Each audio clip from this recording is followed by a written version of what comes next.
السلام علیکم۔ آپ ہیں میرے ساتھ حماد نیوز اینڈ ویوز پر۔ دوستو، فیض حمید کی گرفتاری کے بعد صورتحال میں بہت ڈراسٹک تبدیلیاں آنے کا امکان ہے، لیکن ہم اس کو ایک اور حوالے سے بھی دیکھتے ہیں کہ ماضی میں کیا ہوتا رہا۔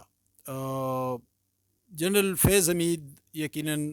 بہت اہم عہدوں پر رہے۔ وہ corps commander Peshawar, corps commander Bahawalpur اور ڈی جی آئی ایس آئی رہے، اور ڈی جی آئی ایس آئی کے پاس اتنی بے تحاشا طاقت ہوتی ہے کہ وہ کچھ بھی کر سکتا ہے، اور اس کے اثر و رسوخ بہت زیادہ بڑھ جاتے ہیں۔ یعنی اگر ہم ماضی میں دیکھیں تو جنرل حمید گل جب ڈی جی آئی ایس آئی تھے تو اس وقت افغان جہاد عروج پر تھا، تو ان کے اثر و رسوخ افغان کمانڈروں پر اتنے زیادہ تھے کہ جو جلال آباد حملہ اور اس طرح کے واقعات تو اس کے آرکیٹیکٹ بنیادی طور پر جنرل حمید گل ہوتے تھے، اور پھر وہ اثر و رسوخ یہاں تک بڑھے کہ بعد میں دفاعی پاکستان کونسل تشکیل پائی تو اس کے آرکیٹیکٹ بھی جنرل حمید گل ہی تھے۔ تو جب general Faiz Hamid D G I S I بنے تو اس وقت ان کے اثر و رسوخ افغانستان کے علاوہ کچھ دوسرے ممالک تک بھی پھیل گئے تھے، اور ان ممالک میں کچھ مغربی ممالک بھی تھے۔ ظاہر ہے کہ وہ ایک ایسے عہدے پر تھے۔ اب کافی عرصے سے ہم دیکھ رہے تھے کہ کبھی خط کا غلغلہ اٹھتا، کبھی کمشنر پنڈی کا غلغلہ اٹھتا، کبھی کچھ اور ہوتا، تو ایک طویل سلسلہ ہے، اور لوگ اس تذبذب میں ہوتے کہ آخر یہ کر کون رہا ہے۔ بعض لوگ کہتے تھے کہ اسٹیبلشمنٹ آپس میں منقسم ہے، کچھ لوگ اس کے اور تشریح اور معانی نکالتے تھے، لیکن بنیادی طور پر بات یہ نہیں تھی۔ اسٹیبلشمنٹ کے اندر کوئی تقسیم نہیں تھی، اسٹیبلشمنٹ یکسوئی تھی، اور اسٹیبلشمنٹ کے اندر عمومی طور پر اس طرح کا تقسیم نہیں ہوتا۔ اپنے عہدوں کے لیے تو وہاں معاملات ہوتے ہیں، لیکن سیاسی لوگوں کے ساتھ ان کے سیاسی حوالوں سے ان کے اندر کوئی تقسیم دکھائی نہیں دیتی۔ مارشل لاء لگتی ہے یا سویلین حکومتوں پر ان کے اثر و رسوخ ہوتے ہیں، وہ ایک اور بات ہوتی ہے۔ اچھا، یہ معاملات سامنے آئے، خصوصاً جب کمشنر پنڈی کا معاملہ سامنے آئے تو پھر اس نے سب کو چونکا دیا، کیونکہ کمشنر پنڈی کوئی معمولی عہدہ نہیں ہوتا۔ یقیناً کمشنر کا عہدہ معمولی نہیں ہوتا، لیکن پنڈی کمشنر بہت اہم ہوتا ہے، کیونکہ پنڈی میں کسی اسسٹنٹ کمشنر کی بھی تعیناتی ہوتی ہے، تو بہت دور تک معاملات کو دیکھا جاتا ہے اور بہت سے جگہوں سے پوچھنا پڑتا ہے، بلکہ عموماً ان کی رائے کے مطابق سب کچھ ہوتا ہے۔ تو جب کمشنر پنڈی لیاقت علی چھٹا کا معاملہ سامنے آیا تو ظاہر ہے اس پہ لوگ چونک پڑے کہ آخر پس منظر میں کون ہے۔ اس حوالے سے کچھ اطلاعات یہ ہیں کہ ان کو بھی ٹریپ کیا گیا تھا، ان کو کچھ اس طرح کا تاثر دیا گیا کہ جیسے یہ اسٹیبلشمنٹ کا پیغام ہے، لیکن وہ اسٹیبلشمنٹ کا پیغام نہیں تھا۔ ظاہر ایک نیٹ ورک تو پہلے سے موجود تھا، یہ اس نیٹ ورک کا پھیلاؤ بہت زیادہ تھا، اور یہ پھیلاؤ بہت سے منطقوں تک پھیلا ہوا تھا۔ جب کمشنر پنڈی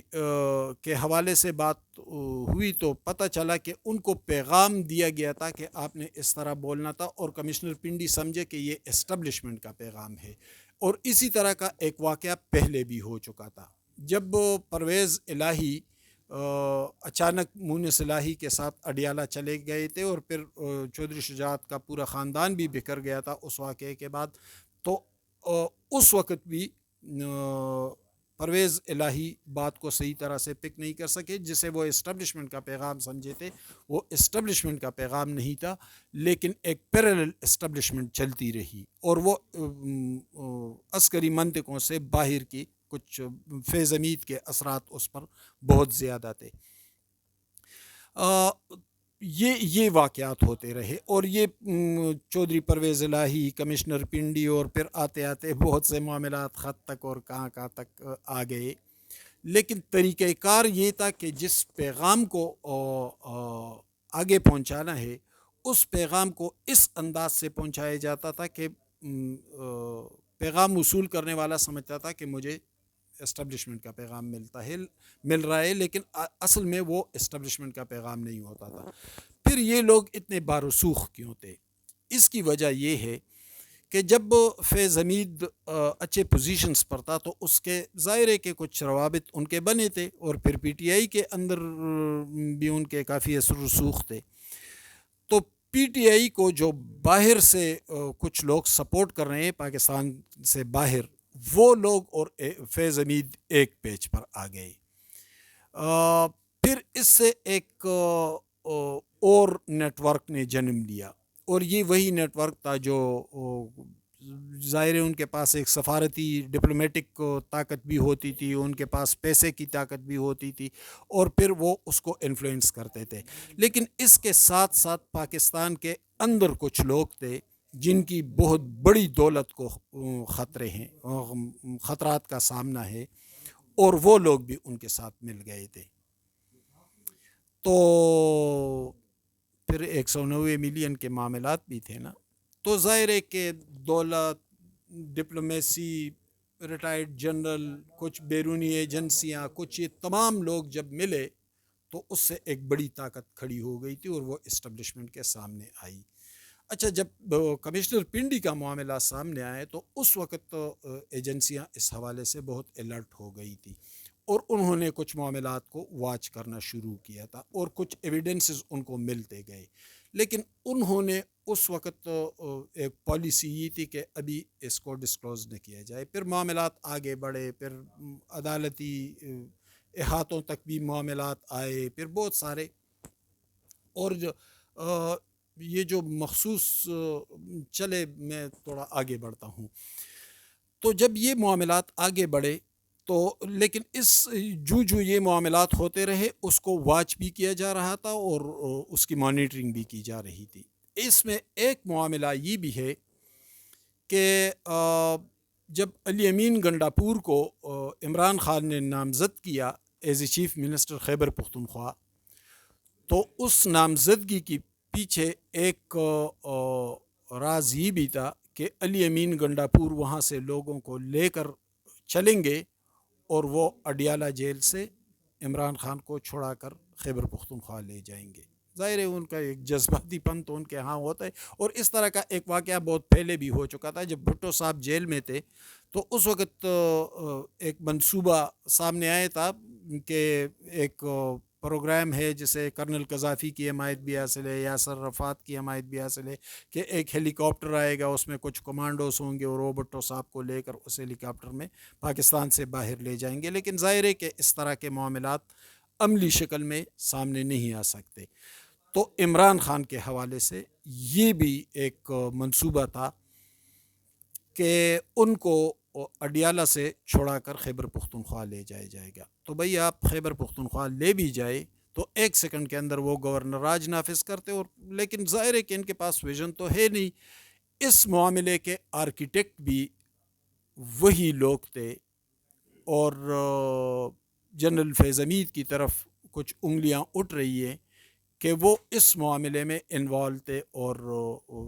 اس کا وہ سارا آرکیٹیکچرل وہ منصوبہ وہ بنا رہے تھے۔ تو یہ بھی سامنے آئے، یعنی کمشنر پنڈی لیاقت علی چھٹا سے لے کر اڈیالہ کے معاملات تک یہ بہت سارے واقعات۔ میرے کچھ معلومات یہ ہیں کہ فیض حمید کو 2-3 مرتبہ سختی کے ساتھ وارن بھی کیا گیا تھا، اور انہیں بتایا گیا تھا کہ آپ ظاہر عسکری منطقے سے آپ کا تعلق رہا ہے، لیکن آپ کے حوالے سے کچھ بہت شدید تحفظات اور ریزرویشنز ہیں، لیکن انہوں نے اس کی کوئی پرواہ نہیں کی، اور روز روز کچھ خاموشی کے ساتھ کرتے رہے، لیکن وہ بہرحال انوالو رہے۔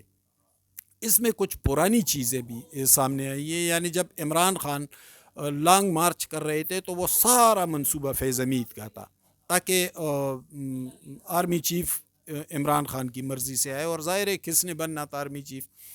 اور جو موجودہ چیف ہیں تاکہ ان کا راستہ روکا جا سکے۔ تو ان دنوں بہت سارے معاملات سامنے آئے تھے، اور وہ بھی ریکارڈ پر موجود ہیں۔ تو یہ جو پچھلے 2 سال میں جو کچھ ہوا، بلکہ 2-2.5 سال میں، تو اس کے تمام شواہد موجود ہیں۔ ظاہر ہے کہ ہر جگہ تو ہماری پہنچ نہیں ہوتی، لیکن کچھ سرکمسٹانشل ایویڈنسز جو ہوتے ہیں تو اس کے اس کو ذہن میں رکھتے ہوئے ہم اس کا تجزیہ کرتے ہیں۔ تو تسلسل کے ساتھ ہوتے واقعات اور پھر اس کے آتے ہوئے سامنے شہادتیں، ایویڈنسز، بہت سے فون ریکارڈنگز بھی ہیں، تو اس کے بعد یہ مشکل فیصلہ عسکری منطقے کو کرنا پڑا کہ ایک تو معاملات میں مداخلت کر رہے تھے، وان ہو کرنے کے باوجود وہ پیچھے نہیں ہٹ رہے تھے، تو یہ ایک طویل سلسلہ ہے۔ اور اگر معاملات آگے بڑھے تو اس بات کا امکان موجود ہے کہ کورٹ مارشل کے دوران جنرل فیض حمید کے حوالے سے سخت فیصلہ بھی سامنے آ سکتا ہے، نہ صرف ان کے حوالے سے بلکہ یہ معاملات آگے 9 مئی تک پھیلیں گے۔ اور فوج نے ایک طرح سے اخلاقی برتری تو حاصل کر لی، کیونکہ ان بار بار کہا جاتا تھا کہ سیاستدانوں کو بھی پکڑتے ہیں، مظاہر نقوی کو بھی سپریم جوڈیشل کونسل کے ذریعے گھر بھیج دیا، ججز کے خلاف کارروائی ہوئی، لیکن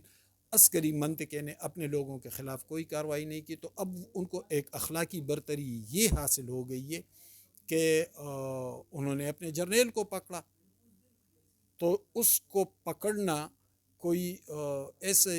جلد بازی میں یہ معاملہ نہیں ہوا، بلکہ اس کے لیے ایک پوری طویل المدت پالیسی تشکیل دی گئی ہے کہ ہم نے اپنے جرنیل کو پکڑا ہے تو پھر باہر کا آدمی کون ہوتا ہے۔ اور جنرل فیض حمید کی گرفتاری دراصل 9 مئی کے واقعات، سوشل میڈیا کہ کچھ اور چیزیں، یعنی رؤوف حسن کی گرفتاری، پھر اس کے بعد رضوان نامی لڑکے کی گرفتاری، پھر اس کے بعد احمد وکاس جنجوعہ، تو یہ ایک طویل تسلسل ہے کہ اس کے پیچھے سوشل میڈیا کا کیا کردار تھا اور وہ نیٹ ورک کہاں تک پھیلا ہوا تھا اور کہاں سے ہدایات لے رہے تھے۔ تو یہ بہت پیچیدہ معاملات ہیں، لیکن یہ معاملات اتنے صاف بھی نہیں، اتنے شفاف بھی نہیں، اس کے پیچھے بہت سے ایسی چیزیں پھیلی ہوئی ہے جس کا فی الحال تذکرہ ہم نہیں کر سکتے، لیکن آنے والے دنوں میں ہم اس حوالے سے آپ کو اپڈیٹ کرتے رہیں گے۔ بہت شکریہ، میرے ساتھ رہیے دوستو، اپنا اور اپنے ساتھ رہنے والے دوسرے انسانوں کا خیال رکھیں۔